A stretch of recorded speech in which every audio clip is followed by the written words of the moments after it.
All right, so we're looking at 9.1, sets, intersections, and unions. So there's a lot of definitions in this section, so you're going to have to bear with me. A set is a well-defined collection of things, so different things put together. So what are those things? We call those things members or elements.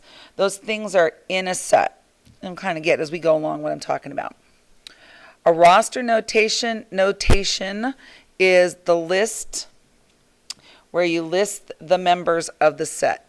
So in this example, the members of this set are 21, 22, 23, 24, and the dots mean it keeps going. So 25, 26, 27, and so forth. Think of, when you're thinking about roster, think about a roster like for baseball. The roster are the people that are on the actual team. So in the case of roster notation, it's the numbers that are part of that set, the members of that team. When you're looking at set builder notation, it's a little bit different.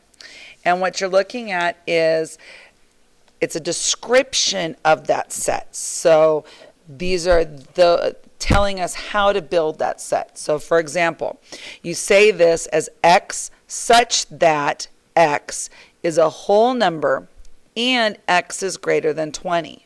So this list up here, they're whole numbers and they're all numbers greater than 20. So that's what it's trying to explain to you there. So let's go ahead and try this. So we're looking at this set B of whole numbers less than 7. So again, we're going to say B is, B is whole numbers less than 7. So we're looking at 6, 5, 4, 3, 2, 1, and 0. And you can write them descending or ascending, it doesn't matter, so whichever way you write them. So now let's write it as the description, the set builder. Oops, bad. So X such that X is. So you're going to be starting it all the time with that when you're doing the set builder notation. It is a whole number,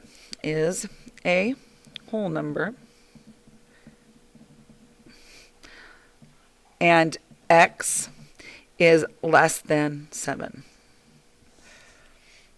Okay, let's try another one. It's a positive integer. So again, set E is positive integers. So we're looking at 1, 2, 3, 4, and it goes on and on because it's all the positive integers. So let's write it as a set builder. X such that X is. Now, it has to be an integer and it has to be positive. So I'm going to put that it is an integer and X is greater than 0. That would make it positive, bigger than 0. All right, let's try one more like that. So we're looking at G. All right, so it's multiples of 5, but it's less than 24. So 23 isn't a multiple, 22, 21, but 20 is. So my first one's 20. Multiple of 5 then would be 15, 10, 5, 0, and negative 5, and it continues on forever if it's less than 24.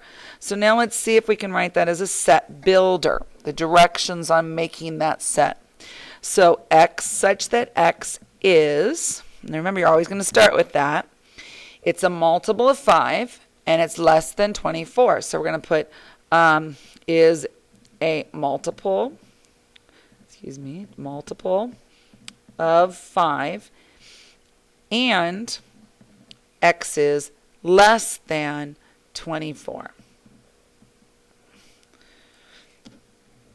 Okay. Let's talk about intersections. So an intersection is a set of all members that are common to two sets. So if we're looking at set A and set B, we're noticing the ones that are right in between, that are both in set A and in set B. All right, so let's see, what is the intersection? So if we're looking here at these two, we're looking for what they have in common. And you do the intersection with this kind of upside down U. So let's see what they have in common. They both have 1. They both have 2. They both have 3. And that's it. I would continue checking. This one has 4, no 4. 5, no 5. 6, no 6. And I would double check, and I'd go back to the B. -2, none up here. -1, not there. 0, not there, but 1, 2, and 3, which we already had. Okay? All right. Let's try another couple ones like that. So we have 3 sets, P, S, and T. So the intersection of P and T, P is -3, -2, 0, 1, and 5. T is 0, 1, 6, and 9. So I'm going to start with the T and see what's common. So T has 0, P has 0. T has 1, P has 1. T has 6, but P does not. T has 9, P does not. I'm going to double check. -3, not down here. -2, not down here. 0 and 1 already taken care of, and there's no 5. So I'm going to use my little white out here and white out my comma, or I'm not going to. Okay. So we're looking at 0 and 1 are the only ones. T and S. So now we're looking at T and S and what they share. There's a 0, no 0. 1 and 6 is what it looks like they have in common. I'm going to double check that. There's no 9. -3, not down here. 1 is and 6 is. We already had it. P and S. So again, we're looking at the fact that, look, it both has -3. They both have 1, but there's no 6 up here. No -2, no 5. So we're going to put that -3, 1 that they share in common.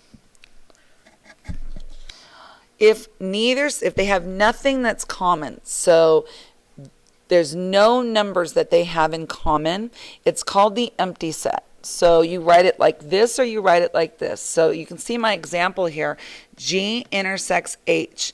There's no 0 down here, no 3, no 6, no 9, and then the same going the other way to check it, no 2, 4, or 8. They share nothing in common. That would be that 0. They're not there. So you can write it as either way here. That moves us right into unions, and Mrs. Barker likes the unions. Unions are the set of all the numbers. So we write it with the U.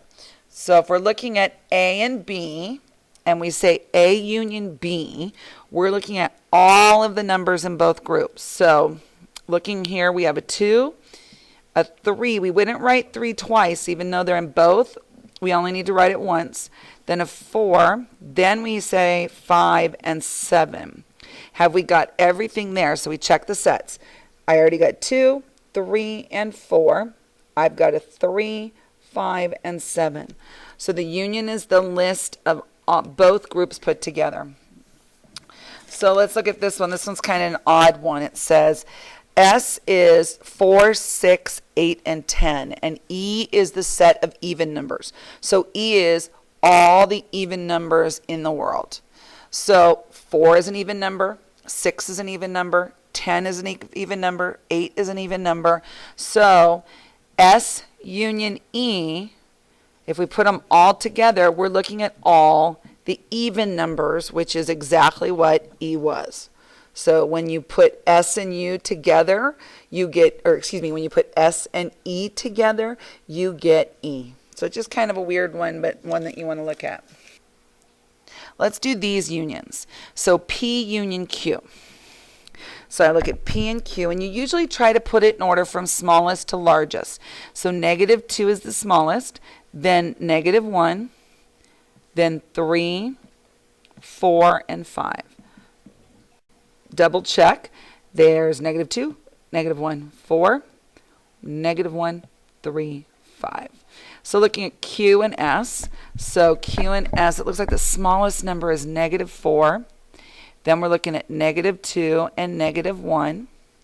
Then let's see, 3, 5, and 6. Double check. -4, -2, 5, and 6. -1, 3, and 5.